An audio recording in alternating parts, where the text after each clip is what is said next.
പ്രസവശേഷം നമ്മൾ ഇലക്കുറുക്കുകൾ കൊടുക്കാറുണ്ട്. അതിപ്പം ട്രിവാൻഡ്രം ഭാഗത്താവുമ്പോഴത്തേക്കും അത് ഇലക്കുറുക്കുകൾ രൂപത്തിലാണ്. പക്ഷേ നമ്മൾ മലപ്പുറം, പാലക്കാട് അല്ലെങ്കിൽ എറണാകുളം സൈഡിലാകുമ്പം ഇത് ലഡ്ഡു, അരിയുണ്ട പോലാണ് ഇതിനെ ആക്കുന്നത്. സോ ഇതിനകത്ത് അരിയല്ല പ്രധാനം, ഇതിൽ ഔഷധങ്ങൾ, അതായത് മുക്കുറ്റി, ശീലാന്തി, കുറുന്തോട്ടി, ഇങ്ങനത്തെ ഔഷധങ്ങൾക്ക് ഉള്ള ഗുണം എന്ന് വെച്ച് കഴിഞ്ഞാൽ യൂട്രസിനെ ഇൻവല്യൂട്ട് ചെയ്യാനുള്ള കപ്പാസിറ്റി ഉണ്ട്.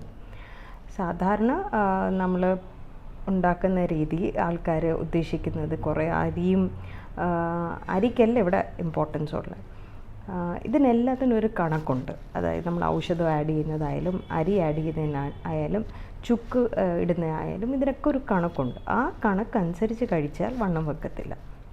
നമ്മൾ വായിക്ക് രുചി കൂടാൻ വേണ്ടിയിട്ട് അതിൽ കുറേ മധുരം ആഡ് ചെയ്യേണ്ട ആവശ്യമില്ല. പിന്നെ നമുക്ക് കഴിക്കാൻ പരുവമാവണം. അതായത് ഈ പച്ചിലകൾ നമുക്ക് അങ്ങനെ അങ്ങ് കൺസ്യൂം ചെയ്യാൻ പറ്റത്തില്ല. അതുകൊണ്ട് അത് ഈസിലി ഒരു ഫോം ആക്കുന്നതാണ്. അത് ചിലർ പുഡിങ്ങിലാക്കും, അതായത് കുറുക്ക് പോലാക്കും, ചിലരത് ലഡ്ഡു പോലാക്കും.